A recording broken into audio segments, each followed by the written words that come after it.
I'm quitting alcohol. So it's 2 weeks till the wedding in Chennai. I'm feeling good. My preparation has been good. The body's feeling sharp. It's feeling tight. I'm treating this wedding like a fucking fight.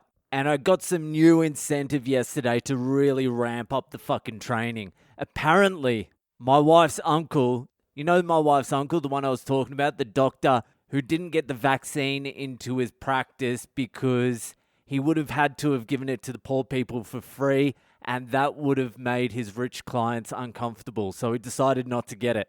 That cunt. I already hate him. He's got the most punchable fucking head in the entire world. So he doesn't have to do much for me to get fucking angry at him. I really do see myself punching him in the face one day. I've fantasized about it enough. Anyway, so apparently he was telling my wife's mum that the diet I'm on and all the exercise I'm doing is not good for my health. This coming from a cunt that probably hasn't updated his nutrition knowledge since the fucking food pyramid. This coming from a cunt who's only a doctor because they bribed his way into medical school. So this cunt's going on to my mother-in-law about how I should be eating way more carbs and more sugar, and I really shouldn't fast because fasting isn't good for you. And my mother-in-law just listens to him because he's a fucking doctor. So now I have to explain myself going, listen, that dumb cunt would not know the first thing about fucking nutrition. He has no fucking idea. He's meant to be a diabetes expert, and he encourages his patients to eat fucking naans and bread and shit. And he doesn't tell his patients a fucking word about their diet. He just says, continue eating what you're eating, just eat less of it. You can eat whatever you want, just take drugs. So he gets paid off by the pharmaceutical companies. He comes to Australia every now and then because the pharmaceutical companies pay him some sort of commission to push his drugs. He's always flying to like Switzerland, Australia, all these places, paid for by the pharmaceutical companies. He's a rat.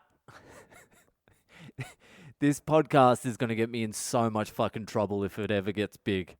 Like if it ever really takes off. I've got a lot of explaining to do. So let's just double down on it as well, because we have a new Adrian on the scene, and it's the doctor's son.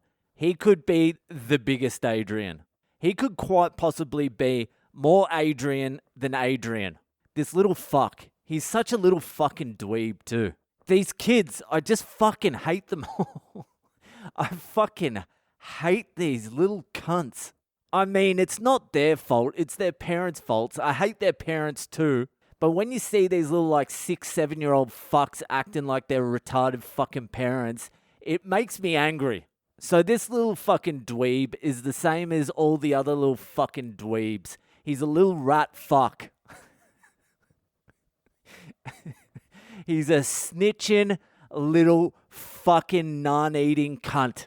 Jesus Christ, I hope this never gets back to the family. My wife would never let me release this if she knew I was saying this shit. Anyway, this little dweeb fuck, he's 1 year older than my son, or like maybe 2 years older than my son. So he is the leader of their little crew, their 2-man crew. So my son's running around chasing this little fucking dork, and they're all trashing shit. They're throwing shit around. They're drawing on the walls and all that sort of shit. And whenever an adult arrives, this little fucking dweeb snitches on my son. So my son gets in trouble, and this little fucking dork, who's like some sort of golden child, I don't know why. He's one of the most annoying little cunts I've met in my entire life. But all my wife's aunties, who are the doctor's sisters, revere this fucking dude. He's the youngest of 6. And he's never ever looked after the sisters, but for some reason they all revere him, except my wife's mum. My wife's mum is the oldest, and she just doesn't give a fuck. Anyway, this new dweeb Adrian, that's the only way I can describe him, by the way. He's got thick black glasses, and he does shit like this. This is what he was doing. I was in my room trying to hide out yesterday when everyone was here, and my kid and the fucking dweeb come up. And the dweeb says to my kid, I know how to cure pneumonia. And my kid's like, what the fuck are you talking about? Can I just draw a fucking car? I just want to draw a red fucking car. I don't give a shit about pneumonia. I don't even know what fucking pneumonia is. And so my kid's like, my dad knows how to cure pneumonia. I'm like, what? What? And then this little fucking dweeb's like, do you know what pneumonia is? I'm like, yeah, isn't it some fucking fluid on the lungs or something? And he's like, correct. And he's like, do you know how pneumonia is? I'm like, shut up, I don't care. But I had to fucking humor him. So I'm like, yeah, how? Because I didn't really know how you get pneumonia either. And then the dweeb just starts reciting some shit his dad must have told him. Just, the virus gets in. Shut up! He did it for like 2 minutes, just reciting how you get pneumonia. And then he finishes, and I'm like, oh, wow, that was great. He's like, do you know how vaccines work? I'm like, I hope they give you the Pfizer vaccine like fucking 8 times into your neck, you little fuck. How does that sound? And then he goes on for like 5 minutes about how fucking vaccines work. I'm like, fuck this fucking dork.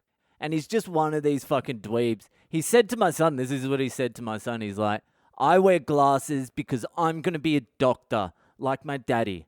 And my son says to him, he goes, my chichi's a doctor. That's his auntie, my wife's sister. He goes, my chichi's a doctor and she doesn't wear glasses. And the little dweeb had nothing to fucking say about that, did he? Sometimes I really just want to teach my kid to punch these little fucks in the face. I really, really want to. I want some of these parents coming up to me and going, your son just broke my son's nose. I'll be like, oh my God, don't worry about it. I'll take care of it. He'll be getting into some big trouble tonight because I said jaw. I said break his fucking jaw. Anyway, this episode's going to come back and bite me at some point. C'est la vie. So anyway, it is Friday. It's another Friday. They come around so fucking quickly now, don't they? Some of you in lockdown, some of you doing fucking lines on the toilet seat. It doesn't really matter in the grand scheme of things because it's fucked up Friday time. So if you want to send in your own fucked up Friday story to get read out on this podcast, you're gonna have to just send it to the email now. I mean, still hit me up on social media, Boyle Comedy on Instagram, Facebook, and Twitter, but don't send your fucked up Friday stories there anymore. It's just too fucking confusing. They get fucking lost. Then I have cunts complaining they haven't had their story fucking read out in 8 months. And I'm like, fuck your story. No, I love all the stories. And I will be getting around to them all. And even if it takes a long time for your story to get read out, all you need to know is I love your story. I fucking love all the stories that get sent in. Anyway, if you want to send in a fucked up Friday story, send it via email. My email address is boylecomedy@gmail.com. I'll repeat that. boylecomedy@gmail.com. Send it in via email unless you join the Patreon, you become a subscriber and a supporter of Le Boyle. For only £1 a month, you can lift me out of poverty and you can also skip the fucked up Friday line. So if you want to support the podcast, join the Patreon. The links are in my social media bios, or just message me directly and I'll send you the link personally. Anyway, let's move on to this week's Fucked Up Friday. So this week's story was sent in by Mr. Murray in New York, USA. Let's get stuck in. After high school, whenever Friday rolled around, it was guaranteed that my buddies and I were about to get after it and hit the booze hard. It was our common activity and we loved being degenerates and meeting girls. This is a habit that stuck with us for years. At the time, I was in community college. That's like TAFE in Australia, isn't it? That's like semi-retarded cunts, isn't it? That's where I would have been too if I was from the States. I doubt I would have made community college, actually. Can you write a letter to get in there? So at the time, I was in community college and would drive about 20 minutes to an actual university and party at those college bars. I had several friends who went there, so I would meet up with them. One night after a serious drinking session at the pre-game and then bar, I somehow got invited back to a random girl's dorm at this college who I just met that night. It's good the bar played music so fucking loud you couldn't talk, because if I could, I would have been saying some retarded shit and not being able to swoop the broad. That's how wasted I was that night. So after banging her, we both passed the fuck out in her small dorm room, which had a bed for a roommate about 4 feet away. The roommate must have come in after we fell asleep because the next thing I know, the light turns on and I hear screaming. I am utterly confused and I realize it is her roommate yelling at me because I have my dick out and I am in the middle of taking a piss in one of her hampers. Jesus Christ, when you said I had my dick out, I was like, it's going somewhere pretty dark here.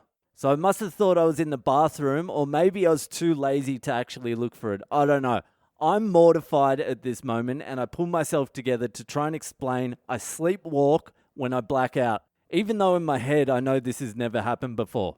The girl I fucked is so pissed at me that she makes me do her laundry at 4 a.m. She walks me down to the laundry room and to my amazement was nice enough to give me the key so that I could get back and sleep after it was done. When she left, I was already starting to get hungover and I was exhausted. I decided to just throw all the piss clothes straight in the dryer, skipping the washing part. When it was done, I brought it up, slept for a couple of hours, left and never talked to her again. Cheers. Nice move. Just dry that piss out. You don't need to be sitting down there waiting for fucking spin dryer and shit like that. Just dry the piss out, throw the fucking sheets at her face, say, smell them. They're fluffy, fresh. Anyway, thanks for the story, Mr. Murray. That's it for tonight. Enjoy your weekend, and I'll see ya the fuck later.